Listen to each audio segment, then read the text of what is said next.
Good morning विद्यार्थियों। मैं सरदार सिंह सह आचार्य भूगोल एसपीसी गवर्नमेंट कॉलेज बीम आज आपको अध्ययन कराएंगे विद्यार्थियों बीए पार्ट फर्स्ट का पेपर फर्स्ट और यानी फिजिकल ज्योग्राफी में हम पढ़ाएंगे आप लोगों को टॉपिक के रूप में वायुमंडलीय दबाव, इसका लंबवत और क्षैतिज वितरण किस प्रकार से पाया जाता है उसके बारे में हम चर्चा करेंगे। तो सबसे पहले हम वायुदाब की परिभाषा लेते हैं। भूतल के किसी क्षेत्रीय इकाई पर पड़ने वाले वायुमंडलीय दबावों का भार जिसकी माप किसी वायुदाब द्वारा मापी जाती है तो उसे वायुदाब कहते हैं। दूसरा, यदि भूपृष्ठ पर वायु के दाब या भार को वायुमंडलीय दाब या वायुदाब कहा जाता है। या समुद्र या सागर तल पर क्षेत्रफल की प्रति इकाई के ऊपर स्थित वायुमंडल की समस्त परतों के पड़ने वाले भार को वायुदाब कहा जाता है। तो इस तरह से हम निष्कर्ष तौर पर यह कह सकते हैं कि पृथ्वी के चारों ओर वायुमंडल का एक आवरण पाया जाता है और इस वायु आवरण में भार होता है जो धरातल पर स्थित प्रत्येक वस्तु पर दबाव डालता है, उसे ही वायुदाब कहा जाता है। वायुदाब का जो मेजरमेंट है विद्यार्थियों वो हमेशा मिलीबार में किया जाता है, जैसा कि आपके सामने ये एक सारणी दे रखी है जिसमें इसको दर्शाया गया।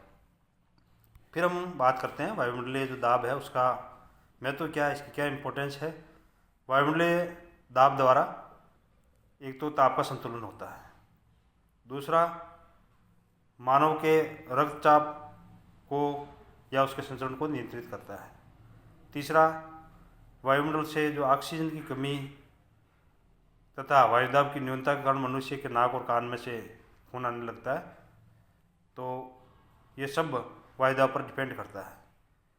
इसके अलावा वायुदाब के कारण ही पवनें एक स्थान से दूसरे स्थान पर चलती है। वायुदाब में अंतर होने के कारण ही वायुमंडलीय विक्षोभ, चक्रवात, प्रतिचक्रवात, टोर्नेडो, वायुराशियाँ आदि प्रत्यक्ष रूप से वायुदाब के द्वारा ही निर्धारित होती है। अब हम विद्यार्थी बात करते हैं वायुमंडलीय दाब के वितरण को प्रभावित करने वाले कारक। तो सबसे पहला जो कारक है वह है तापीय नियंत्रण। वायुमंडल में तापमान और दबाव में जो एक घनिष्ठ संबंध पाया जाता है। गर्मी की ऋतु में वायु गर्म होकर ऊपर उठ जाती है और ज़्यादा फैल जाती है, जिससे उसका आयतन बढ़ जाता है, अर्थात एक इकाई क्षेत्र में जो हवा है वो कम हो जाती है, जिससे दबाव कम हो जाता है, उस समय वायुदाब कम होता है। इस तरह से तापमान और दबाव में विलोम संबंध पाया जाता है। दूसरी ओर जब वायु ठंडी होती है, सिकुड़ती है, उसका आयतन भी कम हो जाता है, वायुमंडल का भार बढ़ जाता है, तो उस समय वायुदाब ज़्यादा होता है। तो इस तरह से तापमान वायुदाब को नियंत्रित करता है, अर्थात वायुदाब कम होगा जब थर्मामीटर जितना ऊंचा होगा बैरोमीटर उतना ही नीचे होगा, थर्मामीटर जितना नीचे होगा बैरोमीटर उतना ही ऊपर होगा। दूसरा वायुदाब को नियंत्रित करने वाला कारक है विद्यार्थियों पृथ्वी की गति नियंत्रण, अर्थ रोटेशन कंट्रोल। वायुदाब का जो वितरण है पृथ्वी की गति से भी प्रभावित होता है। पृथ्वी 1610 किलोमीटर प्रति घंटे की रफ्तार से पश्चिम से पूर्व की ओर घूमती है। यदि हमारी पृथ्वी पर सर्वत्र एक सा तापमान, धरातल और ये अपनी दूरी पर खड़ी होती तो पृथ्वी पर दबाव पर वितरण पृथ्वी के घूर्णन से नियंत्रित होता है। तो इस घूर्णन के कारण ध्रुवीय क्षेत्रों से हवाएं बाहर की ओर फेंक की जाती अर्थात अपसारित होती। पृथ्वी की परिभ्रमण गति से आकर्षण बल यानी गुरुत्वाकर्षण बल उत्पन्न होता है जो समस्त वस्तुओं को अपनी ओर खींचता है, और यही कारण है अधिक तापमान के कारण भूमध्य रेखीय भागों पर ऊपर उठी वायु तथा मध्य अक्षांशों के निकट ये अवतलित हो जाती है। तो इस तरह से वहाँ उपकोष्ण उच्च वायुदाब की पेटी पाई जाती है। कहने का मतलब यह है कि पृथ्वी की घूर्णन गति और पृथ्वी की परिक्रमण गति दोनों ही वायुदाब को नियंत्रित करती है। फिर विद्यार्थी हम बात करें पृथ्वी की परिवर्तन की गति। दैनिक परिवर्तन से हमारा आशय है दिन और रात के समय वायुदाब और तापमान में क्या परिवर्तन होते रहते हैं, तो उसके बारे में हम चर्चा कर रहे हैं। सुबह 10 बजे तक तो तापमान कम और वायुदाब अधिक रहता है, अपराह्न पश्चात वायुदाब कम हो जाता है और रात्रि में वायुदाब पुनः बढ़ जाता है, क्योंकि उस समय ठंड बढ़ जाती है और ठंड बढ़ जाने के कारण हवा के जो आयतन है उसमें कमी हो जाती है। तो इस तरह से पृथ्वी की जो दैनिक गति है, परिवर्तन गति है, वो वायुदाब को नियंत्रित करती है, जैसा कि आपके सामने ये एक चित्र दे रखा है जिसमें इसको समझा रखा है। आर्द्रता और जलवाष्प, चौथा पॉइंट, वायुदाब को प्रभावित करने में आर्द्रता और जलवाष्प का भी महत्वपूर्ण योगदान होता है। जलवाष्प वायु से हल्की होती है, अतः वायु में जितनी जलवाष्प या नमी उपस्थित होगी वायु उतनी ही हल्की होगी और उसके भार में उतनी ही कमी होगी। शुष्क वायु में आर्द्र वायु की तुलना में अधिक भार होता है, तो उसमें वायुदाब अधिक होता है। ऊंचाई भी विद्यार्थियों वायुदाब को नियंत्रित करती है। जैसे जैसे जैसे हम ऊंचाई के साथ बढ़ते जाते हैं, वायुमंडल में जो तापमान है वो कम होता जाता है, तो वायुदाब में शीघ्रता से कमी हो जाती है। और वायुमंडल में जैसे जैसे हम ऊंचाई की ओर बढ़ते हैं उतना ही भार सबसे निचली परत पर बढ़ता जाता है, ऊपर की ओर कम हो जाता है। इसलिए कहा जाता है कि वायुदाब सागर तल पर सर्वाधिक मिलता है और अधिक ऊंचाई वाले भागों पर वायुदाब कम देखने को मिलता है। तो इस तरह से ऊंचाई के आधार पर भी वायुदाब में वेरिएशन देखने को मिलता है। स्थल और जल का वितरण भी वायुदाब को निर्धारित करता है, जिसमें ताप और गति कारणों से विक्षिप्त दबाव वितरण क्षेत्रीय व्यवस्था निरंतर न होकर वे कोशिकाओं में विभक्त हो जाती है।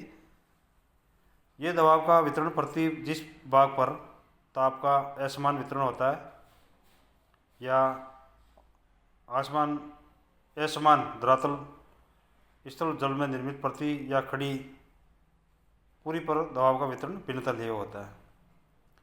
यानी स्थलीय भागों पर विद्यार्थियों जो तापमान है वो प्राप्त करने की जो दर है वो भिन्न भिन्न होती है। स्थलीय भाग जल्दी ठंडे और जल्दी गर्म हो जाते हैं और जलीय भाग देरी से गर्म और देरी से ठंडे होते हैं, अतः दोनों पर वायुदाब के अंतर वेरिएशन देखने को मिलता है। फिर विद्यार्थी हम बात करें जो वायुमंडलीय दाब है उसके वितरण पर, तो सबसे पहले रहते हैं हम वायुमंडलीय दाब का लंबवत वितरण, vertical distribution of atmospheric pressure. पृथ्वी के पृष्ठ पर वायुदाब का अधिक होना, ऊंचाई के साथ वायुदाब का कम होना एक साधारण भौतिक प्रक्रिया मानी जाती है, क्योंकि पृथ्वी की सतह से सैकड़ों मीटर ऊंची वायु की कुल परतों का दाब उत्पन्न होता है। धरातल पर ऊपर की ओर वायुदाब शीघ्रता से कम होता जाता है, क्योंकि ऊपरी भारी गैसें, धूल कण आदि की कमी होने से वायु अधिक हल्की और विरल हो जाती है, जिसके कारण वायुदाब ऊपर की ओर कम हो जाता है। ऐसा पाया गया है कि कम वायुदाब में मनुष्य जीवित नहीं रह सकता, अतः जो भी वायुदाब के निरीक्षण के लिए विभिन्न प्रकार के जो कृत्रिम उपग्रह है, सैटेलाइट से उनको प्रयोग में लिया गया है, वहाँ अधिक ऊंचाई पर उन पर वायुदाब कम हो जाता है और वहाँ पर उनकी वायुदाब की विरलता आ जाती है। जो वायुदाब की मात्रा है वो प्रामाणिक रूप से दी हुई है, तो ऊंचाई फीट में दे रखी है और ऊंचाई के अनुसार वायुदाब में जो है जैसे जैसे ऊंचाई की ओर बढ़ते हैं वायुदाब में कमी आती जाती है। तो इसका जो लंबवत वितरण है वो आपके सामने एक चित्र के द्वारा समझाया हुआ है। देखिए इसमें 1800 फीट और 36,000 फीट, तो 18,000 फीट की ऊंचाई पर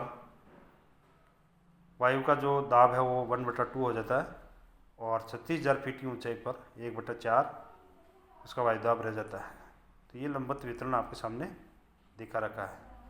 फिर वायुमंडलीय दाब का जो क्षैतिज वितरण या वायुदाब की पेटियाँ। क्षैतिज का मतलब धरातल के ऊपर इसका वितरण किस प्रकार से पाया जाता है। तो जिस तरह से विश्व मानचित्र पर सतह का तापमान को समताप रेखा कहते हैं द्वारा संबोधित किया जाता है या उसके द्वारा, इसी तरह से वायुदाब का वितरण मानचित्र पर समताप रेखा द्वारा या समभार रेखा द्वारा प्रदर्शित किया जाता है। समताप रेखाओं का अध्ययन जुलाई और जनवरी के महीने में किया जाता है। वायुदाब की पेटियाँ, ताप की पेटियों की बाती जुलाई में उत्तर की ओर और जनवरी में दक्षिण की ओर खिसक जाती है।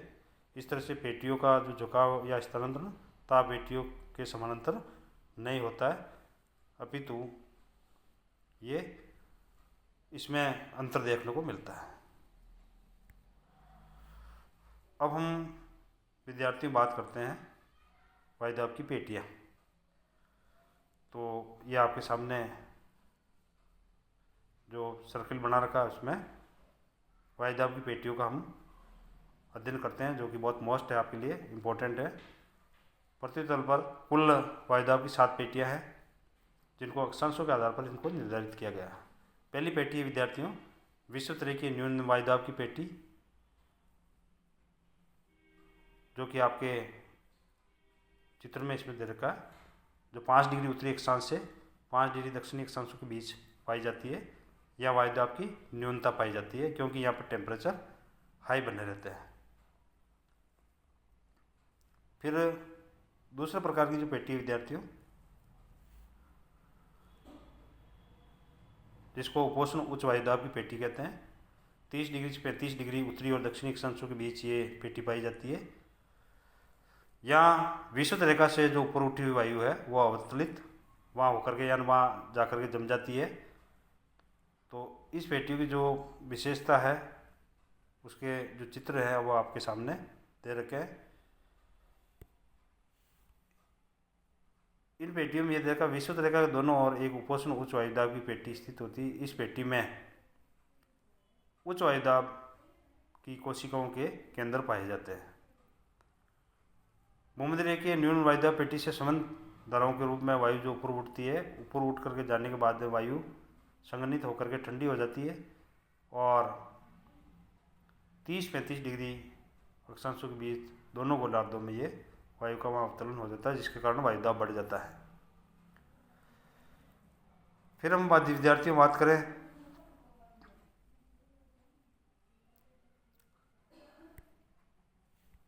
वायुदाब की उपध्रुवीय न्यून वायुदाब पेटी। 60 डिग्री से 65 डिग्री उत्तरी और दक्षिणी अक्षांशों दोनों गोलार्धों में पृथ्वी घूर्णन गति के कारण ये पेटियाँ उत्पन्न होती है। और इन पेटियों की ये विशेषता है कि इस पेटी में न्यून वायुदाब के नए कोशिका या केंद्र पाए जाते हैं। यहाँ न्यून वायुदाब केंद्र केवल महासागरों में पाए जाते हैं, जिससे उत्तरी प्रशांत महासागर में स्थित एल्यूशियन निम्न वायुदाब का केंद्र बन जाता है और उत्तरी अंड महासागर में आइसलैंड निम्न वायुदाब का केंद्र बन जाता है। इस पेटी में वर्ष भर तापमान कम होने के कारण न्यून वायुदाब मिलना है, क्योंकि पृथ्वी की घूर्णन गति के कारण 60 से 65 डिग्री अक्षांशों में वायु फैलकर स्थानांतरित हो जाती है, जिसके कारण गतिजन्य न्यून वायुदाब यहाँ देखने को मिलता है।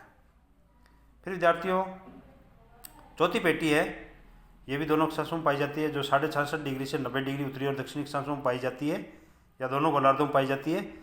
ध्रुवों पर सूर्य की किरणें नहीं पहुँच पाती है या बहुत तिरछी पड़ती है, जिसके कारण तापमान न्यूनतम हो जाता है और यहाँ पर वायुदाब अधिक होता है, तो इसे तापजन्य उच्च वायुदाब की पेटी कहते हैं। इन पेटियों का जो विस्तार है वो आर्कटिक और अंटार्कटिका वर्त पर अधिक पाया जाता है और ये क्षेत्र हमेशा हिमाच्छादित क्षेत्र रहता है। यद्यपि इन पेटियों में पृथ्वी की दैनिक गति के कारण वायु की परतें पतली हो जाती है, तथापि वायु की अत्यधिक शीतलता और उनके भारीपन के कारण यहाँ वर्ष भर उच्च वायुदाब बने रहते हैं। इन पेटियों में ध्रुवीय प्रवणों का जो प्रभाव रहता है और ध्रुवीय वायु राशि की उत्पत्ति इसी पेटी में उत्पन्न होती है। तो इस तरह से विद्यार्थियों एक विषुवत रेखा की जो पेटी है वो दोनों ध्रुवों के अंदर कॉमन हो गई, बाकी 3 पेटियाँ उत्तर में और 3 पेटियाँ दक्षिण में। इस तरह से पृथ्वी तल पर 7 पेटियाँ देखने को मिलती हैं। निष्कर्ष तौर पर हम कह सकते हैं कि वायुमंडल दाब की पेटियों का वितरण रेखीय नहीं होकर के बीच बीच में घुमावदार होता है। ये वायुदाब की पेटियाँ केवल समरात्रियों के समय ही सत्यसिद्ध होती है। समरात्रियों के अतिरिक्त सभी ऋतुओं में इनका वितरण विस्तार और स्वरूप परिवर्तित होता रहता है। पृथ्वी तल पर जल और थल के वितरण में विषमता पाई जाती है और जिसके फलस्वरूप वायुदाब और तापमान में परिवर्तनशीलता देखने को मिलती है। सूर्य के जब उत्तरायण और दक्षिणायन होने की स्थिति में वायुदाब की पेटियों का भी स्थानांतरण उत्तरायण और दक्षिणायन होता रहता है। Thank you very much.